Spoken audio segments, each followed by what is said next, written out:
look up at the blue sky, and we feel safe. It looks like a ceiling, a shield that separates us from the void, but that sense of safety is a lie. The sky is not a ceiling. It is an open door. Our planet is drifting through a cosmic shooting gallery.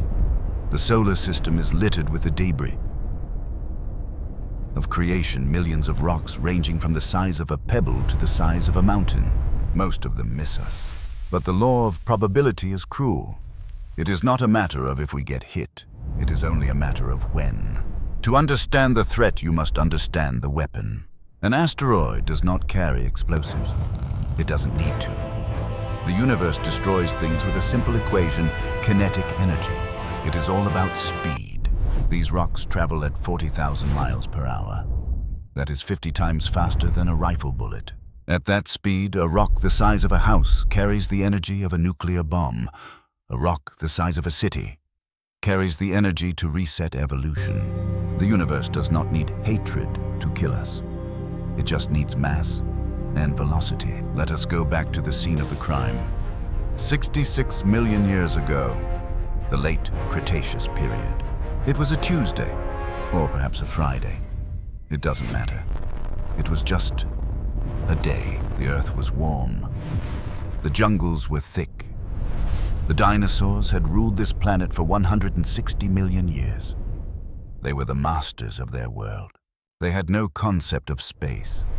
They did not know that high above their heads a rock the size of Mount Everest was silently approaching. They were grazing in the shadow of the guillotine. The first warning was not a sound. It was light. The asteroid punched a hole in the atmosphere. It was moving so fast that it didn't just push the air out of the way. It compressed it. This friction turned the air into plasma. For a few seconds, a second sun appeared in the sky. It was blindingly white, brighter than the star we orbit. On the ground, the shadows became razor sharp. The temperature spiked. The animals looked up. But by the time they saw the light, history was already over. Then, contact. The asteroid slammed into the shallow waters of what is now Mexico. It did not crash, it vaporized. The energy release was equivalent to billions of Hiroshima bombs detonating at once. The crust of the earth behaved like water. The solid rock liquefied and rippled outward. In a split second, the impact dug a hole 20 miles deep and 100 miles wide.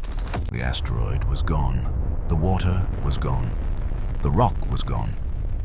All that remained was fire. First came the light, then came the fire. And finally came the wind. The explosion displaced so much air that it sent a shockwave tearing across the continent at supersonic speeds. This was not a breeze. It was a wall of solid air. It moved faster than the speed of sound. Before you could hear the boom, the pressure wave would rupture your lungs. Trees were flattened for thousands of miles. Giant dinosaurs were tossed into the air like rag dolls. The atmosphere itself recoiled from the blow. But the blast was local. The real killer was global. When the asteroid hit, it didn't just dig a hole. It threw trillions of tons of molten rock and debris straight up into the sky. This material, called ejecta, punched right out of the atmosphere and into space. For a few minutes, the Earth was surrounded by a halo of floating rocks. But gravity is a law that cannot be broken. What goes up must come down.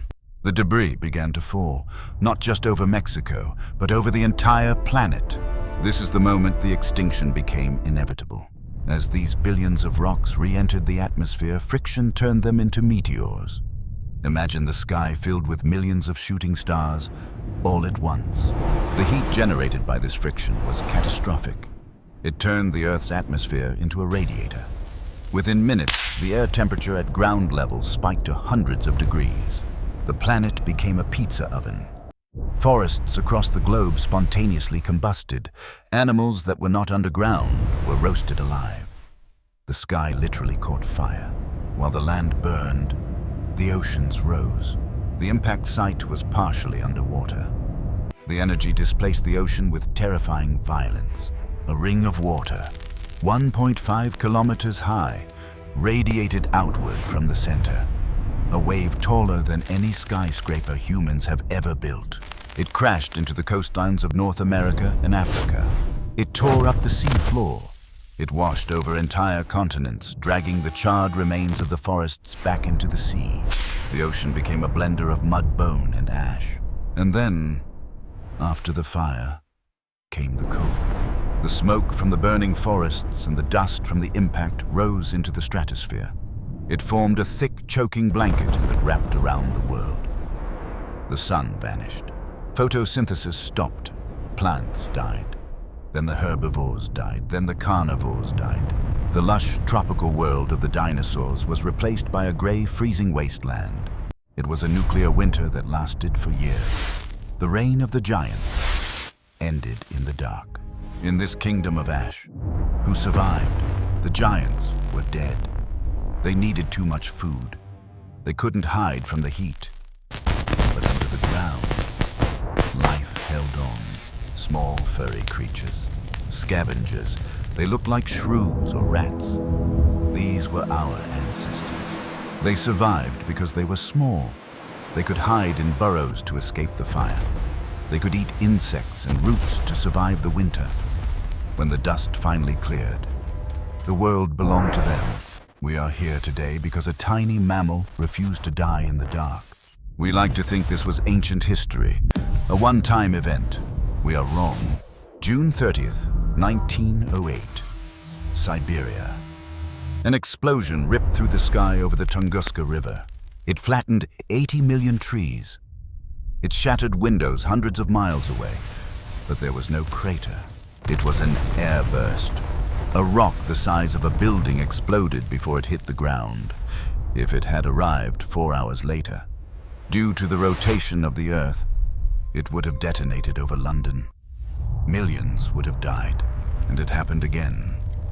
In our lifetime, Chelyabinsk, Russia.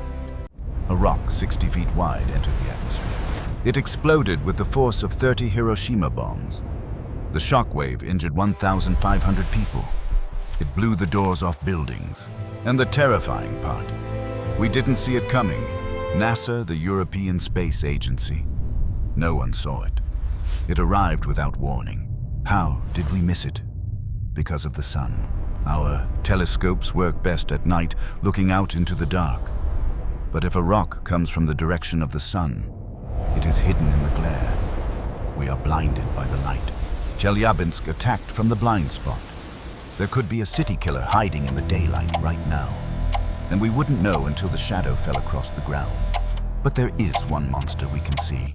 Its name is Apophis, the Egyptian god of chaos. Discovered in 2004, it is as wide as the Empire State Building is tall.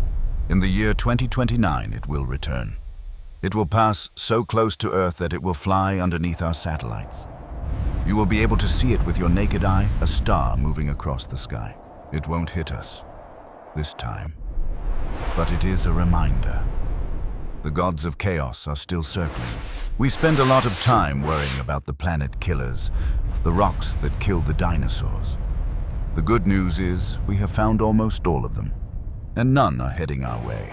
The bad news is the city killers, rocks that are 140 meters wide.